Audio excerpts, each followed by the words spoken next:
Their kindness is not coming from a place of genuineness. It's a tactic that they use. They bring you gifts, compliments, affection. It all feels perfect. But what if I told you it's all a setup? That the person you're trusting is not being kind. They're keeping score, waiting for the perfect moment to cash in.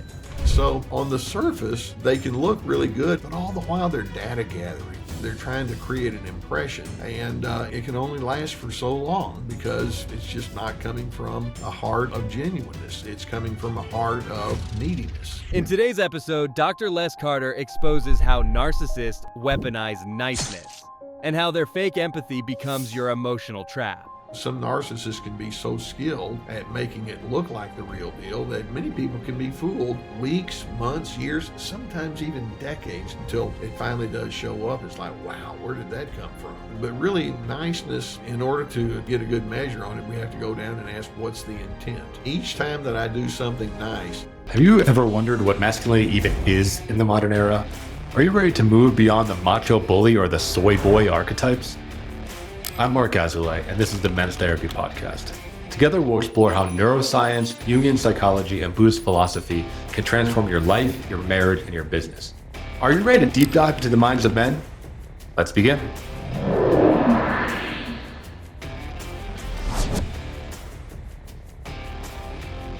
Hello, welcome back to the Men's Therapy Podcast. I'm your host, Marc Azoulay, and I'm here with Dr. Les Carter. He is an expert on narcissism. He actually runs the YouTube channel Surviving Narcissism. You can find it online on YouTube, and survivingnarcissism.tv. He's been in practice for a long time. He's semi-retired, and I'm really excited to learn from you, Dr. Carter, during our hour today. So welcome to the show. Hey, Mark, thanks for having me. I'm honored that you would ask. So let's just dive right into it, right? I think the word narcissism is overused. I think it's all over TikTok. It's all over Instagram. I think in like pop psychology, it's just plastered, right? So I'm curious from your definition, right, as a psychologist, what is narcissism? What is the real definition so we can cut through the fluff of all that, Okay. Yeah. I've been around a while, and way back, I guess the first really big word that started popping out back in the 70s was you need to be assertive. And then after assertiveness was the codependency. And then after that, it's boundaries and all. And you overuse a word like that and it just kind of sometimes feels like a blur. Now it's narcissism. And so just to give you an idea of how I even got into this field of looking into the whole phenomenon of narcissism, I finished my doctorate in 1980, and I had a wonderful fella who was my supervisor, and he had done a pretty good bit of research at that point on anger management. And he just kind of pushed all of it over, his stuff over towards me and said, go get him, Les. And so I wound up doing a lot of anger management, conflict management kind of workshops and all along with it. I was a young therapist, and so teaching was a good way for me to get going. And so I did a ton of workshops on that topic. And we started getting into the reasoning why people struggle with anger and strain and tension. And it would come down to characteristics like their high need for control or their raw selfishness.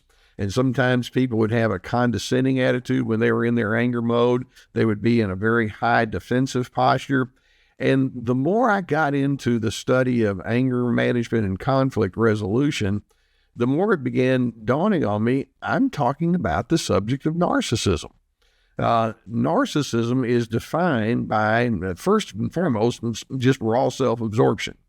And then a very high need for control, a very strong willingness to manipulate and exploit other individuals is defined by the need to be in the superior position. And then one of the biggest things is along with narcissism comes the construction of the false self. I want to portray myself to be something that I'm really not, but you don't need to know that. And then along with that comes the adherence to alternate reality. And by alternate reality, it's a nice way of saying they just kind of make up the truth along the way as they need it to be.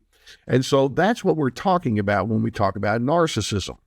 And I think one of the reasons that the term itself has resonated so much, we've been hearing about it in the last 10 years or so in politics quite a bit. But the more people start looking into those core ingredients that I just mentioned, then the more people can think, well, A, I can be that way.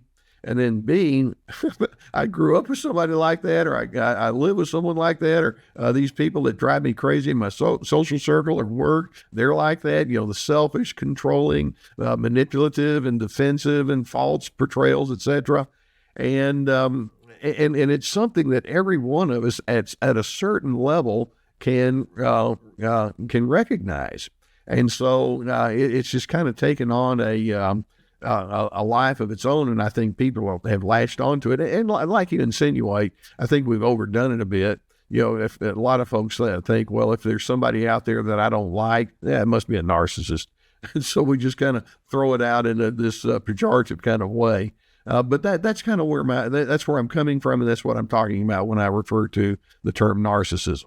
And actually, there are so many subcategories I could add to that. For sure. Yeah, we'll definitely dig into those. And I agree. I think it can be overused. I think if someone's like a bully or a mean, it's like, okay, now you're a narcissist, right? You have like a personality disorder. Or I think it gets levied at a lot of men, of like, hey, you're being selfish, you're a narcissist, you have this issue. But I want to ask you, like, where does it come from in your experience? Is there a trauma root? Is it, genetic? People are just born on that part of that spectrum? Like what are some of the causes of narcissism? Well, that's a question I get asked very often.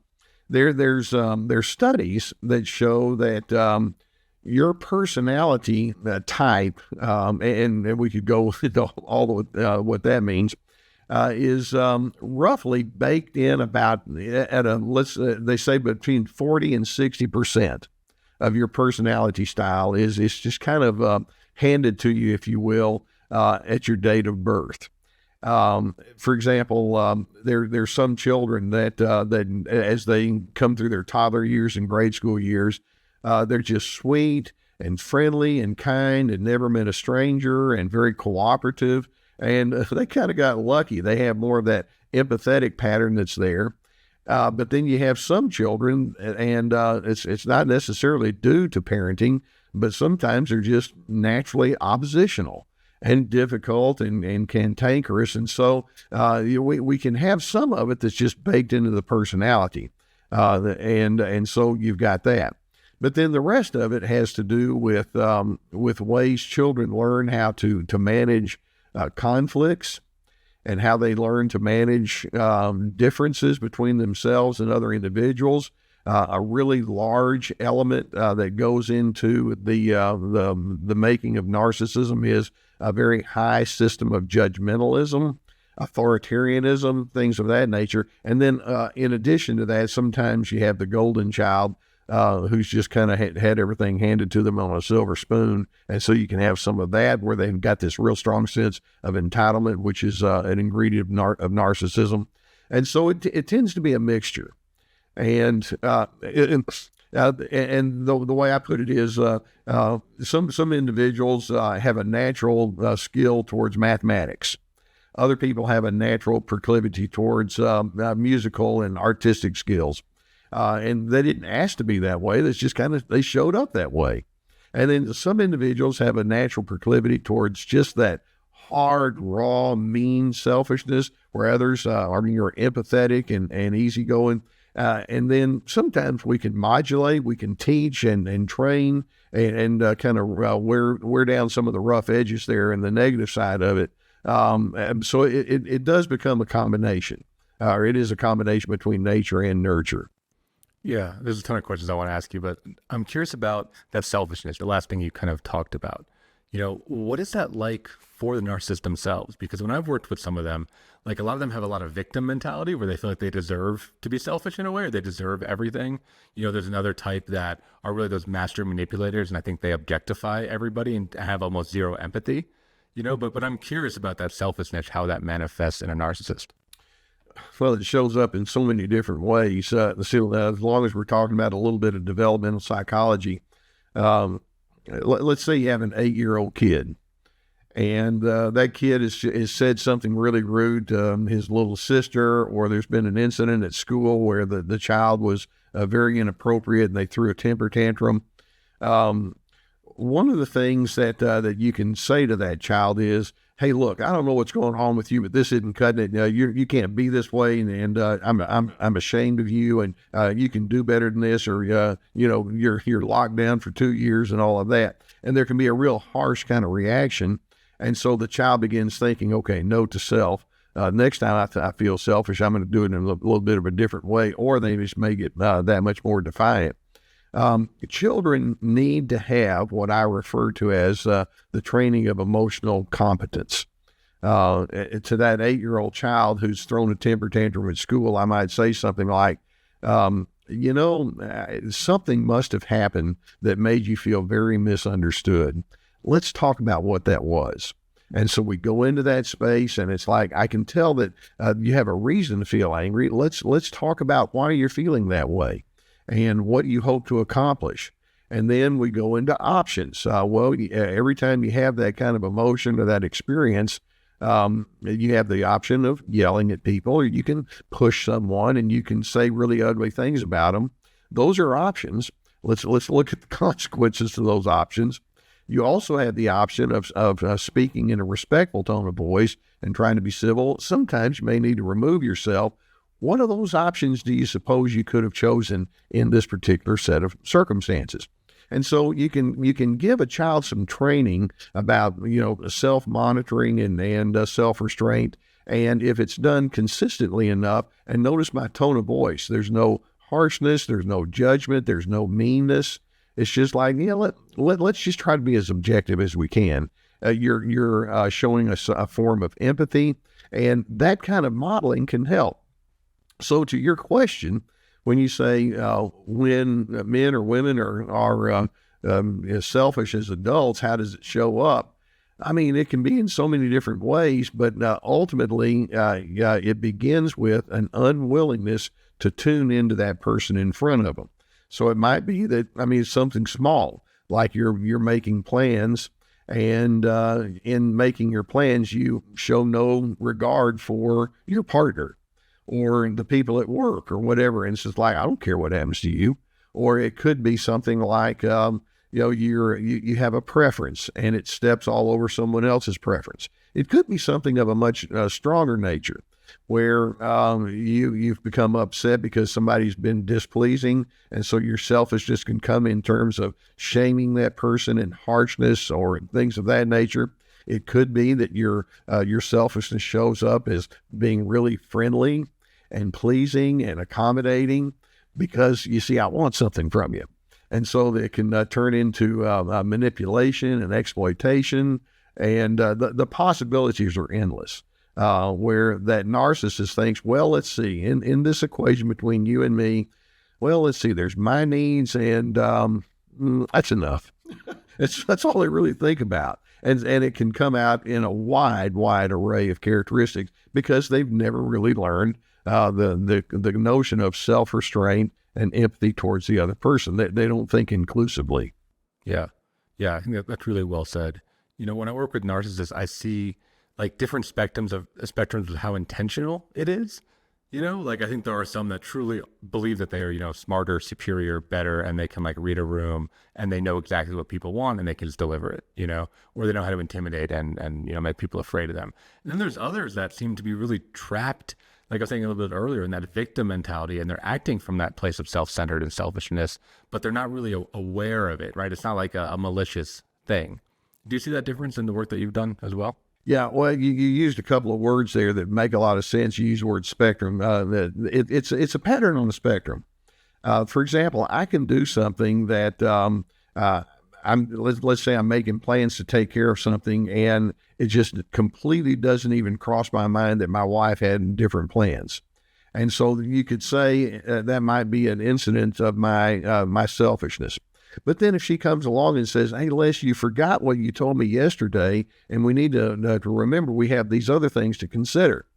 Well, if I'm just that raw narcissistic person, I can just flip her off and say, who cares about what you think? I'm just going to do what I want. But a healthy person can think, oh, wait a minute, you're right. I'm not the only person in this equation. And so you can make corrections. And you can turn around and say, okay, I apologize. Sure enough, you got me on that one. Let's go back and recalibrate and start all over again. Narcissists tend not to do that. And as a result, if you call them out and say, I think there was an insensitivity there, they can say something like, you're so high maintenance, or you're so impossible. And so you can see that very subtly they're already playing their little victim card. Look what you're doing to me. Look how you're making my life miserable. I had some plans, and here you are trying to ruin it. And they can turn around and make it all about themselves, which kind of proves the point that they've got a problem. And as a result, they will take on a victim's mindset. Here I am trying to live a reasonable life, and I got all these people out there tripping me up. That's no fair. Or then they can turn around and do victim shaming. It's like, every time you call me out, it's because you're just one of the most controlling people I've ever met. And so they can try to make you look like you're the problem. And that's what makes these individuals so confounding to deal with, because they've got a response to just about anything that response is going to be in their favor and against you. Yeah, do they have a sense of grandiosity? I'm hearing that, that they think that they're smarter, better, more entitled than anyone else on planet Earth. Well, yeah. In fact, that word entitled, one of the core ingredients of narcissism is entitlement. And the implication is, if you knew how special I am, or how smart I am, or how insightful I am, then you would go along with me. And as a result, there can be a real attitude of grandiosity, and along with that grandiosity then comes a lot of condescension. The narcissist thinks, well, between you and me, one of us is the better one, and I'm going to go ahead and let you know it's not you. Yeah, that's how they think.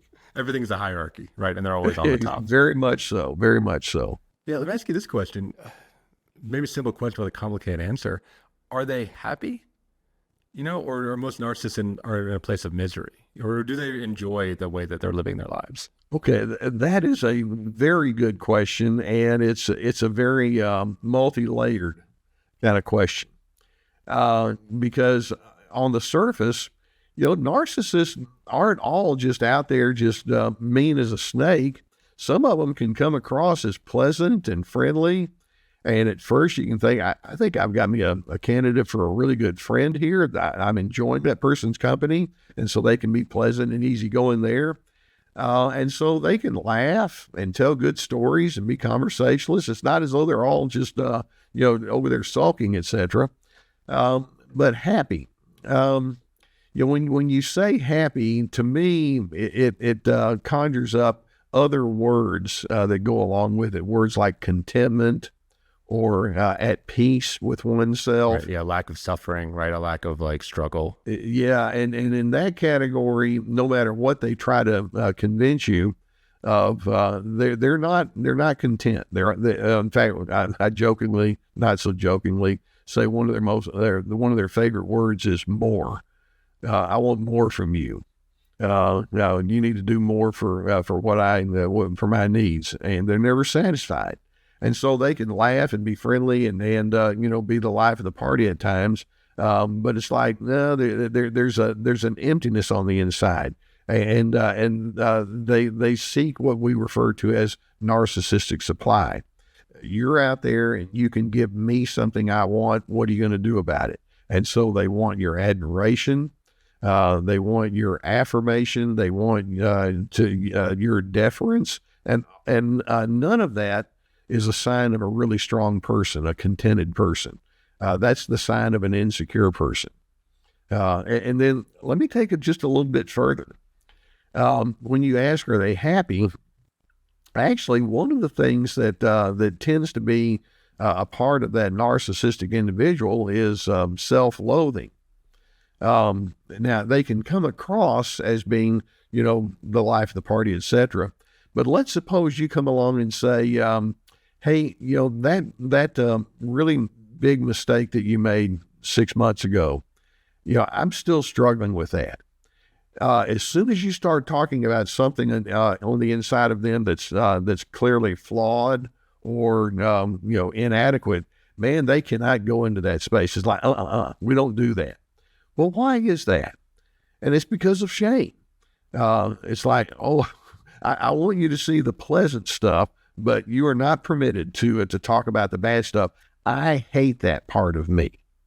It embarrasses me. I'm embarrassed for being who I am when it comes to those kind of things, and that's off limits. Now, of course, they won't admit it that way, but they're so predictably defensive and unwilling to become vulnerable that when you go back to that question, are they happy? It's like, well, when you start digging into the real person, it's like, no, there's a lot of chaos they carry on the inside. And what makes it very difficult to penetrate is that they can't admit it to themselves because they can deep down be so shame-based. And part of the problem is their lack of self-awareness. They'll think, no, that's not it. No, try something else. You missed on that one. And I'm thinking, no, I didn't either, because that's what it is. Yeah, there's like a real deep, empty well there.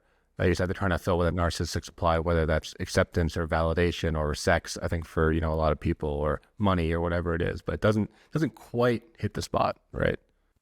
Well, see, let's take a little further. I mentioned that I used to do a lot of anger workshops.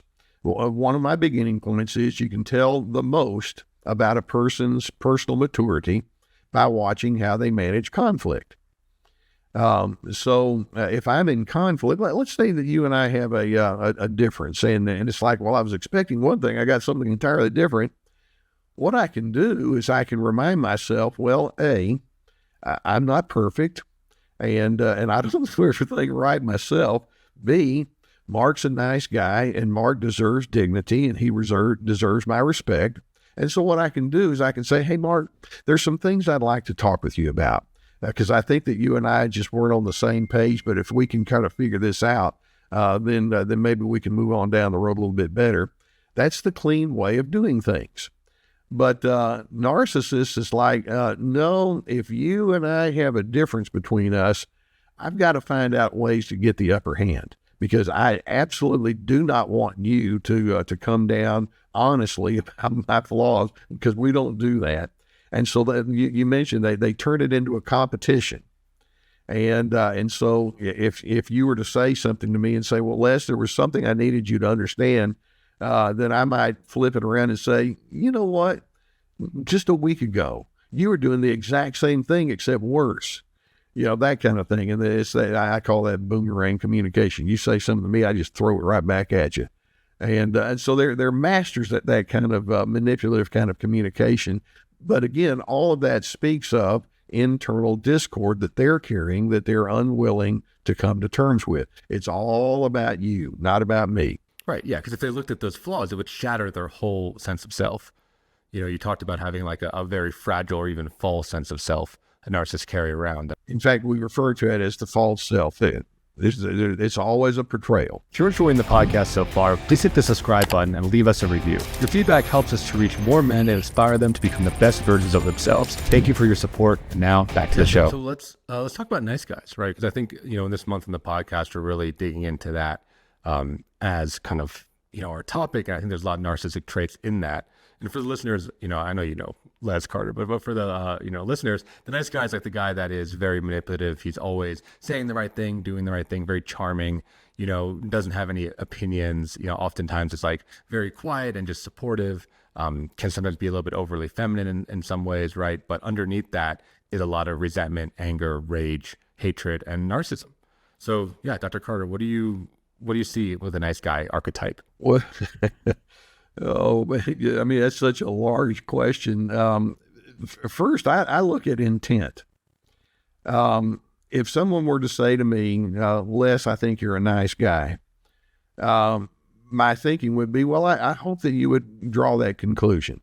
If my intention is to prioritize things like love and kindness and honor and a reciprocation of respect, I want there to be maybe the word mutuality would be a good one. I'll give you the same respect that I would hope that you would give me. Then being nice and being friendly is coming from a place of good intent. One of the things that I would emphasize so heavily with my patients in my counseling office back when I was in my practice for 40 years is you want to identify what gives you a sense of meaning. What is it that makes you feel good about who you are, and how do you want to be known? And there are times when people can put a lot of work into that and think, that's a real major challenge. And so they do commit to really healthy characteristics. And when you work with someone like that, I know you do work in the therapeutic field yourself.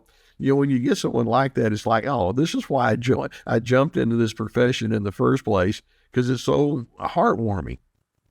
Narcissists can come along and think, okay, so this nice stuff and having this sense of goodness and mutuality, let me give that a try. Let me see what I can do. All the while, though, their niceness or their kindness or goodness is not coming from a place of genuineness. It's like it's a technique or it's a tactic that they use. Keep in mind that one of the things that's part of narcissism is they need to be fed. There's actually kind of an addictive element that some of them can have. Feed me, make me feel good. And so they've learned that giving gifts or paying compliments or doling out all sorts of pleasant kinds of activities, yeah, boy, that's going to get it. And so on the surface, they can look really good, and they can even mimic. We have a type of empathy that's kind of a false empathy. I can tell that's really important to you. Tell me more about that. But all the while, they're data gathering, and they're trying to create an impression, and it can only last for so long because it's just not coming from a heart of genuineness. It's coming from a heart of neediness. But sometimes some narcissists can be so skilled at making it look like the real deal that many people can be fooled weeks, months, years, sometimes even decades down the road until it finally does show up. It's like, wow, where did that come from? But really niceness, in order to get a good measure on it, we have to go down and ask, what's the intent? Yeah, well, I think a key point that you're talking about is like that ledger that I think a lot of nice guys and narcissists keep, right? Of like, okay, I did all this stuff. I bought you X dollars worth of gifts or jewelry, right? Like I took you to the Bahamas. I, bought you that dress and that purse that you wear all the time. Like, what about me? All of a sudden, like that ledger just, the debt gets collected. Like now it's my turn. Oh, 100% spot on. It's like each time that I do something nice, they're kind of keeping the scorecard. Okay, that's score one for me. And then when it's time for them to ask for favors, it's like, well, I've got my chips all lined up here. You owe me now. And it's like, well, I thought you took me to that nice dinner, or that you paid me that nice compliment, or you were super helpful last week, and I thought that was just sincere. It's like, well, what are you going to do for me? And it's not done with a pure intent. So it's disillusioning to think, do some people think that way? And typically, the people that are harmed the most by this kind of approach are the empaths. The empath is someone that really likes to tune into other individuals, and they kind of make it their own life's mission to say, well, I want to know you so that I can know more fully how to love you or encourage you or support you. And the narcissist can sometimes pick up on that. It's like, okay, good. That you want to please me, and then so they just kind of make it their right. I have a right to that behavior from you, and they'll fake it for a while, but then, like you say, but they don't have the same foundation that the empath does. The narcissist foundation is manipulation, or worse, exploitation, whereas the empath's motivation is kindness for the sake of kindness. Yeah, talk about how that comes out, because I know you mentioned earlier, right, that you've done a ton of work on anger management. And I know with these nice guys, like they often can have very violent explosions. We're talking about domestic violence incidents. We're talking about breaking things around the house. I've seen that happen. It's rare, right? It's like once or twice a year, if that. But when they do go nuclear, they really, really go. Yeah. Well, and those are the extreme illustrations where they can come out with their really harsh anger, and sometimes let's say on a scale of 1 to 10, what you just mentioned, where they go nuclear and they're screaming and shouting and shoving and all of that, that's a 10.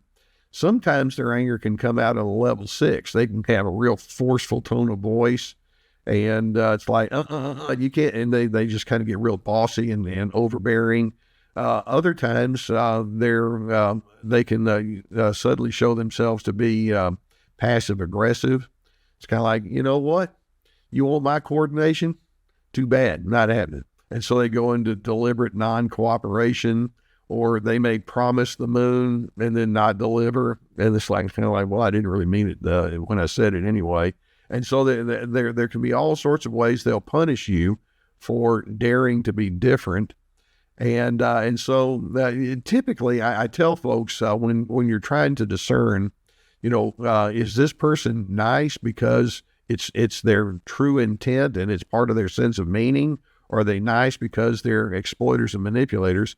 Time has a way of revealing truth, but then B, you're not going to really know about a person's true mindset until you have some conflict with them. And it's in those moments where your feelings are hurt, or you're disillusioned, or something just went way off base and caught you off guard, and then you need to sit down and talk about it. That's when you're going to find out how mature that person is. Yeah. I think it's really well said. I want to dig into that a little bit more, because with the narcissist, I see kind of one of two things. One is like that righteous anger, that righteous indignation, right? Like, which I think you're talking about, right? The gaslighting, the making it their fault, the like, how dare you, right? There's like kind of like judgment from up high, right? Like, you have no right to question me, right? Or I see almost a complete 180, like a complete victim falling apart, crumbling, where all of a sudden they're just, in tears on a puddle in the floor of like, how could you hurt me after everything I've done for you? I love you so much. Like, it's another kind of like manipulation of being like, how can you kick me when I'm down? Yeah. Anytime you, and those are just spot on kind of tactics that they use. And anytime you see something like that, I hope it just rings the bells and raises up the red flags, because because you'll notice that there's no attempt, that it doesn't even cross their mind to say, I need to know why you feel like you do, or I need to know what perceptions you're drawing upon. So when you say to that narcissistic person, it bothered me when you did A instead of B, rather than them saying, okay, I want us to be on the right page. Help me understand, what did I miss? Okay, that's a good sign. But if it's like, you know what, you're always in a bad mood, or I try as hard as I can, and besides, it didn't even happen the way that you described, gaslighting. In other words, I'm going to try to get you feeling confused about your perceptions. I mean, they'll do anything except admit, I am quite capable of making blunders. Let's talk about it, because I like to learn. And if you can teach me, then I'm going to be a willing learner. Let's go into that space. They don't do that. Right. Yeah, I really like that you said that. I'm going to just highlight that point, right? That it's like all those defenses are still all about them, right? It's non-relational. There's not any sense of moving towards a resolution. It's just trying to guilt trip the other person, right? Or bully them. Well, one of the things that becomes clear over time when you have that person that starts out really nice, the narcissist is trying to manage you, okay? Which is not the same as blend or harmonize.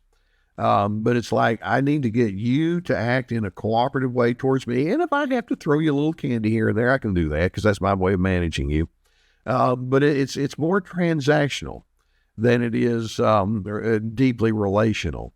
And there's another real easy telltale sign that you can pick up on with respect to them being sincere or not.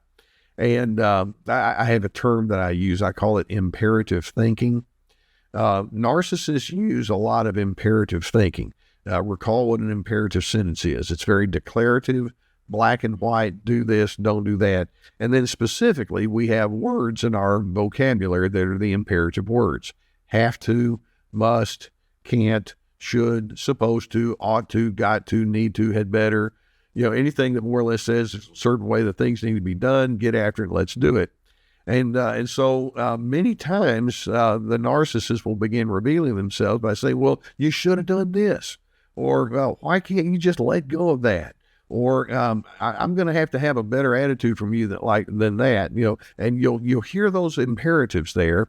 And it's like, that's me managing you. I have an agenda, and I'm going to remind you whenever necessary what that agenda is. And you have to stay into it now, stay inside of that agenda. And sometimes, particularly in the early stages, they can, try to be nice when they throw their imperatives at you. But after a while, it's like, no, you've got a box that you're trying to put me inside of, and you can't deal with anything outside of that box. And so the goodness and the friendliness and the kindness is a little more than a relationship management ploy to get me inside that box. And that's, and again, it takes time for that to be revealed, but that's an incredibly common theme that we pick up on in these individuals. Have you ever found yourself in a situation where you wanted to open up, but you were afraid that it wouldn't be taken well? You ask yourself, what's the point? Nothing's going to change anyway. So you do what you always do. You push it down, numb out the pain with a drink, a night out, or pornography. I've been there myself, and I know that men lack the outlets for emotional expression, which is why I founded Men's Therapy Online, a healing hub for men's mental health. If you've been knocked on your ass or just crave meaningful connection, join Men's Therapy Online, a community of men who just get it. We offer individual therapy, men's groups, and powerful retreats, all led by licensed therapists. At Men's Therapy Online, we will help you to get back on your feet and take your life to the next level. Start your journey today at menstherapy.online. Yeah, like that big element of control, right? Manipulation, and just trying to like manage everything around them.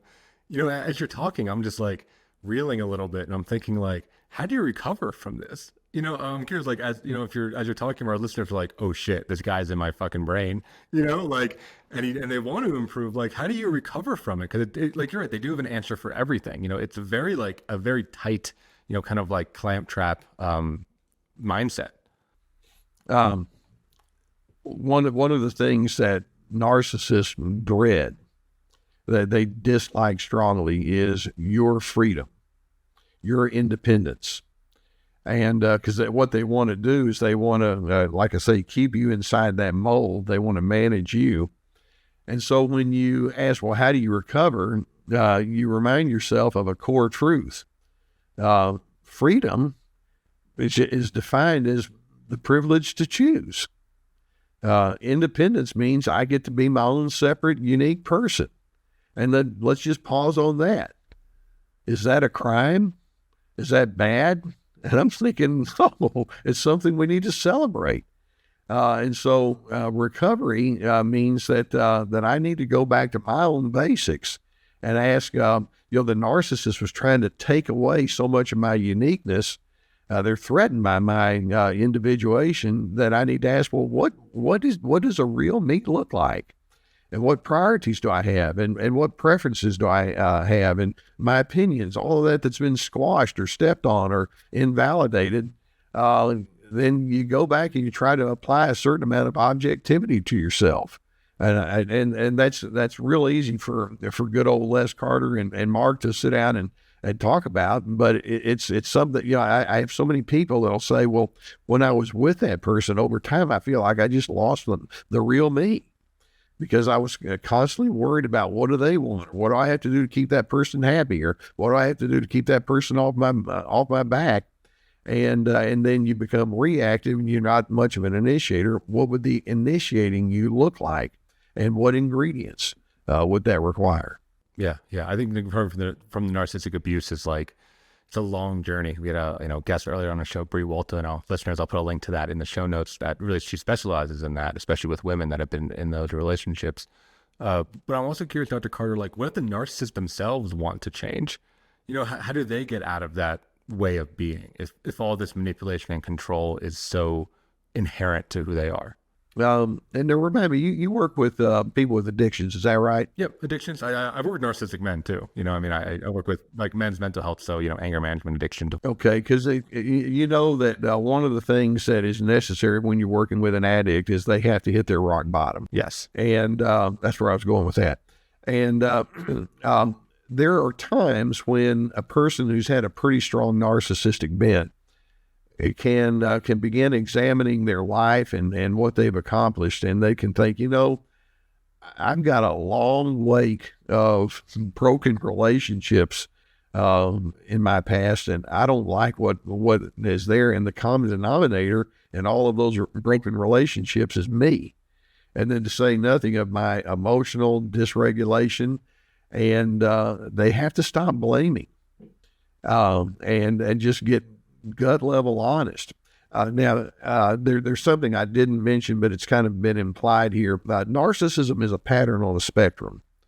And, for example, I mentioned we all can be selfish at some point, but let's say you're down at the 20% level. And so it's like, yeah, sometimes it comes on me, but I can pretty much contain it, and I'm open to input. But let's say you're at the 40% level or the 62% level, or then all the way up to the 85% level. The farther down the road you are, down that spectrum you are, towards narcissism, and then NPD, the full-blown narcissistic personality disorder, would be, in my mind, about the 90 plus percentile level. You have the malignant narcissist, and then you throw in a little sociopathy and all like that along with it. That's a really ugly combination. Typically, people that are on that very far end of the spectrum tend not to change. But it's the ones that are that may have had quite a bit of it, but they've got at least enough reserve of decency that has been there, or they can access, that they can go back and say, the negatives have taken over, and I've got to get back to a real place of decency. And so then you kind of have your spiritual awakening. And when I say spirituality, I go back to that word meaning. What is it that gives me meaning? And as somewhere in the middle of that, the word love shows up, and goodness and all that. What does that mean? And then there's a certain amount of detachment from some of the things that are unhelpful. For example, if somebody's in the party animal mode, and all they do is they want to get drunk, B, they want to find somebody that'll let them get laid. It's like, oh, good, that's great. Well, at some point, I want to detach myself from having to have all of the temporary kinds of thoughts that says, now I've really arrived, and ask, well, is that meaningful? Is that something that enhances my quality of life, to say nothing about the quality of life of others? And you want them to go into a very thoughtful kind of introspective kind of a mindset about, finding, why am I here on this earth, and what do I hope to accomplish? What do I want to be said about me when I'm the guy laying up in that coffin at the front of the room? They're trying to summarize my life. How do I want to live? And there are times when the selfishness and the manipulation and all does come to such a screeching halt that some of them will say, I need to do something different. Now, in order to do that, they need to be, they need to make themselves very vulnerable. In other words, extremely honest, that heartless inventory, and just be as brutally honest about oneself as possible.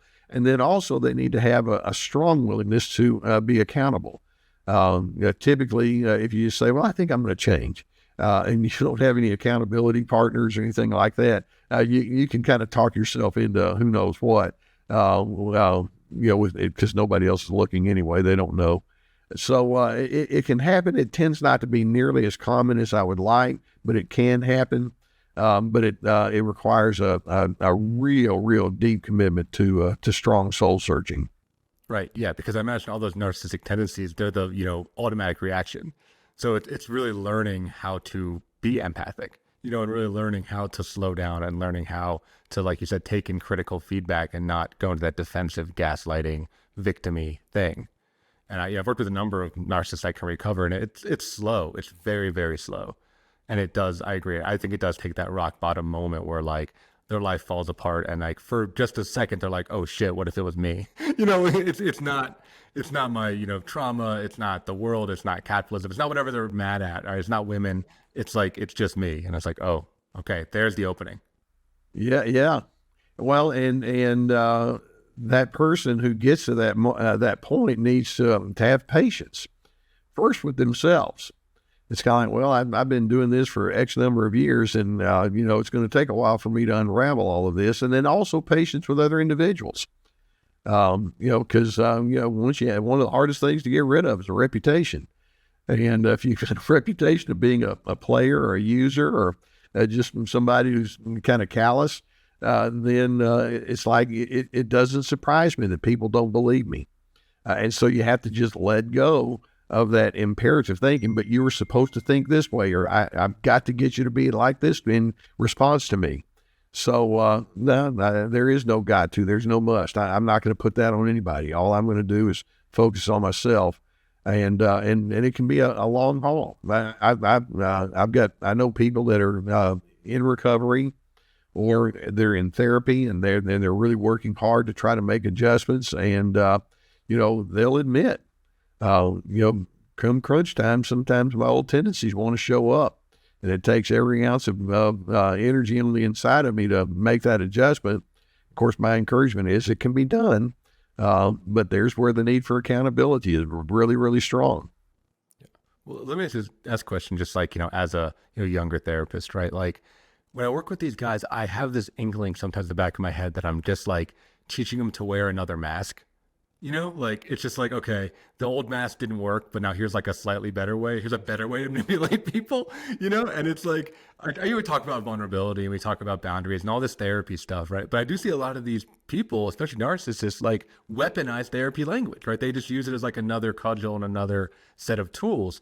So yeah, I mean, any advice from you of like, how do you avoid that? Or how do you, get really to that real vulnerable root and not just another layer? I don't know. Any thoughts you have?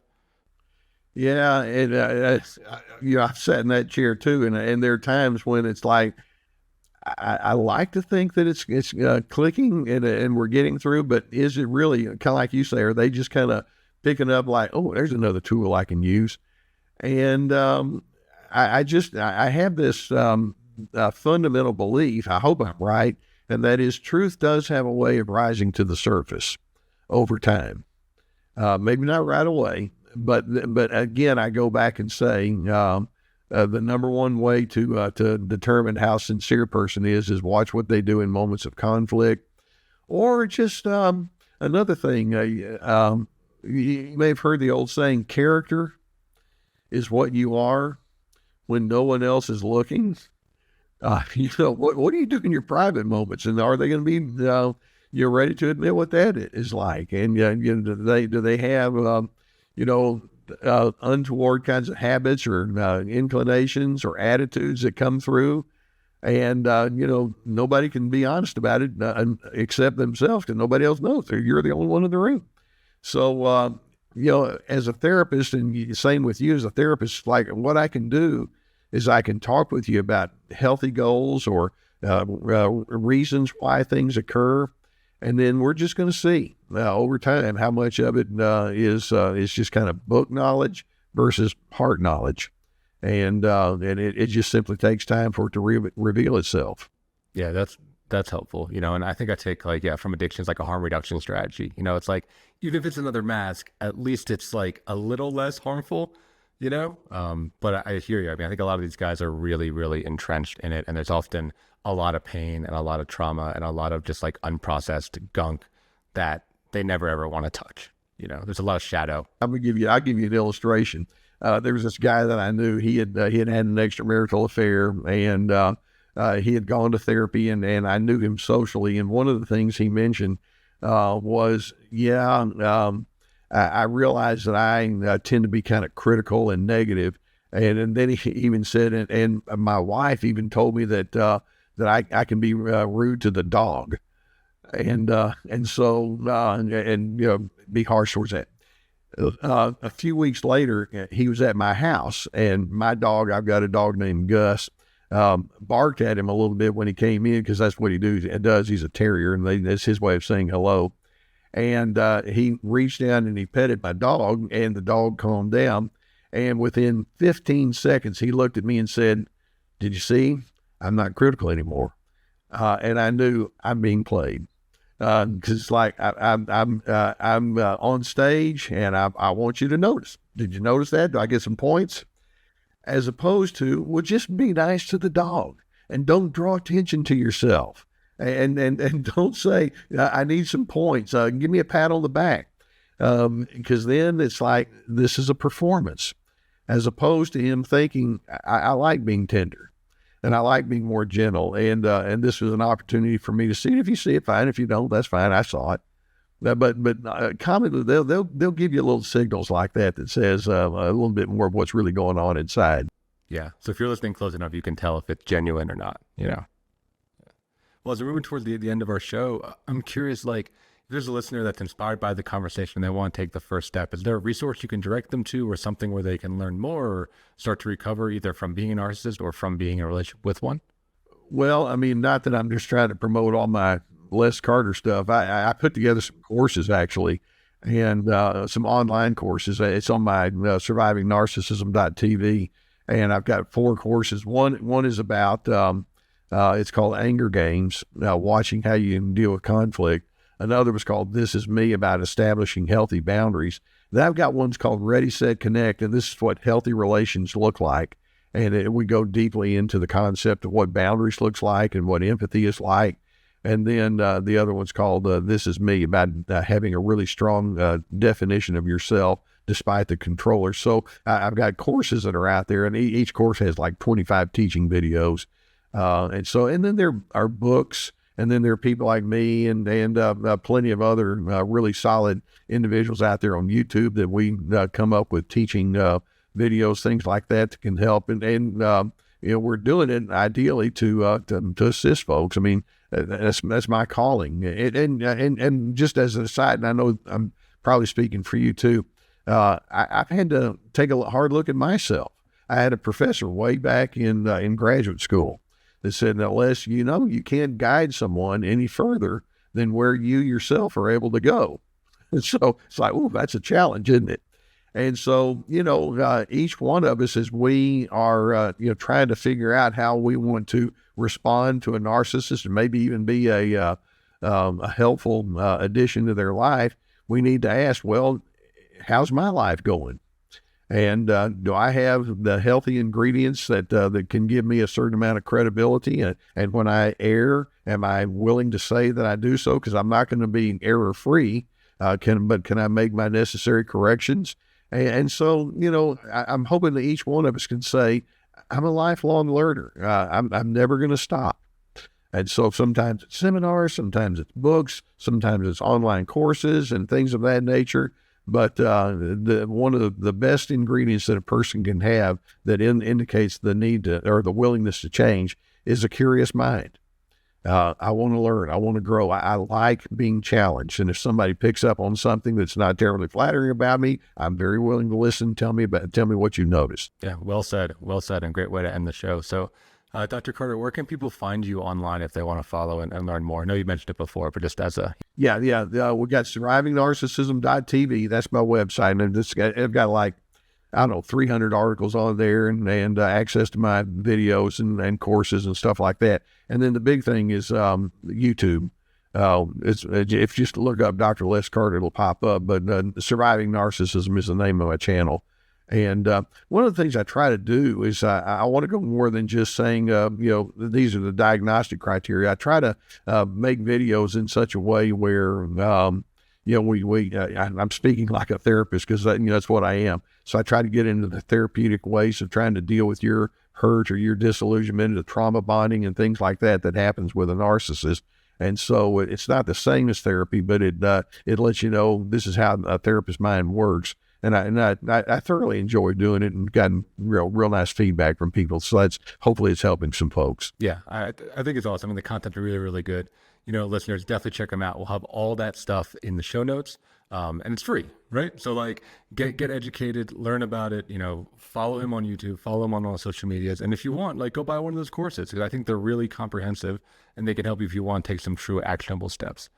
Well, Mark, you and I are on the same team, and we're all in this together. Where it's like, none of us has it all completely figured out. But as we are out here and we're talking about it and we're musing with one another and trying to figure out what the healthy way of life looks like, hopefully there can be kind of a collective movement forward. Because like I say, one of the things about narcissism is like, no, it's just all about me. I don't care about the rest of you people other than what you're going to do for me. And I'm hoping we can remind ourselves, there's a shared humanity that we all have. And when we look at each other in an interconnected way that says, I can build my sense of significance by helping you find your significance, then, maybe a few of us can be difference makers. And the more we can have people come along and join us in that effort, the better. Yeah. A rising tide raises all ships. I think it's a really great way of looking at it. And yeah, you mentioned, spiritual meaning. I think that's a great one, right? Of like trying just to help humanity.